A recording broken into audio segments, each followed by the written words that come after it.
ప్రియమైన దేవుని బిడ్డలారా, ప్రభువును రక్షకుడైన యేసయ్య నామములో హృదయ అంతరంగము నుంచి మీకు శుభవందనాలండి. యేషయ్య ప్రవక్త గ్రంథం 60వ అధ్యాయం 14వ వాక్యాన్ని చదువుకొని ఈ రోజు కొరకు మనము ప్రార్థన చేద్దాం. నిన్ను బాధించిన వారి సంతానపు వారు నీ ఎదుటికి వచ్చి సాగిలపడిదరు. నిన్ను తృణీకరించిన వారందరూ వచ్చి నీ పాదముల మీద పడిదరు. యెహోవా పట్టణమనియు ఇజ్రాయేలు పరిశుద్ధ దేవుని సియోననియు నీకు పేరు పెట్టెదరు. దేవుని బిడ్డలారా, ఈ ఉన్నతమైన దేవుని యొక్క వాగ్దానం ఇజ్రాయేలు ప్రజలతో దేవుడు పలికిన మాట ఇది. అవునండి, దేవుని యొక్క ప్రజలు నిరాకరింపబడడం, దేవుని ప్రజలు త్రోయబడడం, దేవుని ప్రజలు నిందలను, అవమానాలను, ఉపద్రవాలను అనుభవించడం దేవునికి ఇష్టమే లేదండి. ఇక్కడ దేవుడు చెప్తున్నాడు చూడండి, నిన్ను బాధించిన వారి సంతానపు వారు నీ ఎదుటికి వచ్చి సాగిలపడుదురు. నిన్ను తృణీకరించిన వారందరూ వచ్చి నీ పాదముల మీద పడిదరు.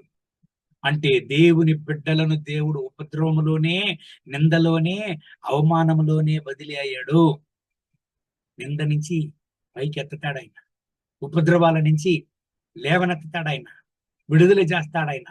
దేవుని బిడ్డలారా, ఈ యొక్క ఉన్నతమైన దేవుని వాగ్దానాన్ని లోతుగా మనము ధ్యానించినట్లయితే దేవుని బిడ్డలు కోల్పోయినటువంటి ఆశీర్వాదాలను, సందర్భాలను దేవుడు తిరిగి ఇచ్చే విషయాన్ని మనం చూస్తున్నాం. రెండవదిగా, దేవుని యొక్క బిడ్డలు వాళ్ళ యొక్క ఆశీర్వాదాలను సొంతం చేసుకొనడాన్ని ఇక్కడ చూస్తున్నాం. మూడవదిగా, పరలోకపు తండ్రి దేవుని యొక్క బిడ్డల జీవితంలో క్రియ చేస్తాడు. నాలుగవదిగా, దేవుని బిడ్డల యొక్క ఆత్మీయ జీవితం ఇక్కడ మార్చబడేది మనం చూస్తున్నాం. ఐదవదిగా, దేవుని వాగ్దానం నెరవేరేది మనం చూస్తున్నాం.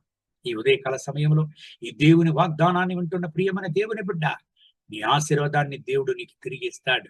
అంత మాత్రం కాదు, నువ్వు స్వతంత్రించుకోవలసినటువంటి ఘనతను, ఆశీర్వాదాన్ని, భవిష్యత్తును నువ్వు సొంతం చేసుకుంటావు. పరలోకపు తండ్రి నీ కొరకే క్రియ చేయను. నీ జీవితం మారును. నీ జీవితాన్ని దేవుడు మంచి రీతిలో నడుపును. నీ జీవితాన్ని ఆశీర్వదించను. ఐదవదిగా, నీకిచ్చినటువంటి దేవుని యొక్క వాగ్దానం ఏనాటికి వ్యర్థము కాదండి.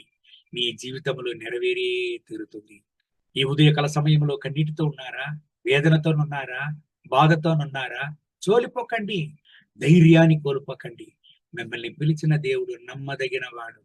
ఈ దేవుని వాగ్దానం ప్రకారం దేవుడు మిమ్మల్ని ఆశీర్వదించి గణపరిచి హెచ్చించును గాక. కళ్ళు మూసి ప్రార్థన చేద్దామా?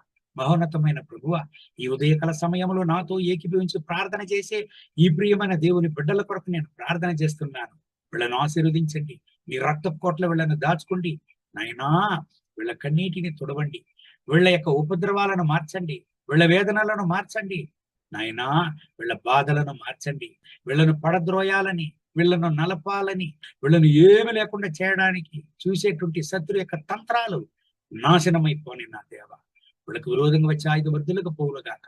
వీళ్ళ కోల్పోయిన ఘనతను, వీళ్ళ కోల్పోయిన ఆశీర్వాదాలను పొందుకొని కల్వరి సిలువలో చెందినటువంటి రక్తంలో ఈ బిడ్డలను కూడా దాచుకోండి నాయన.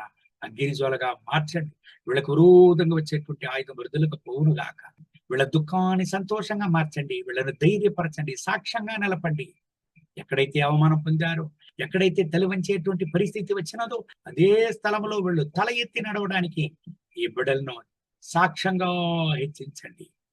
మహిమ ఘనత స్తుతి మీకే. యేసయ్య నామములో తండ్రి, ఆమేన్.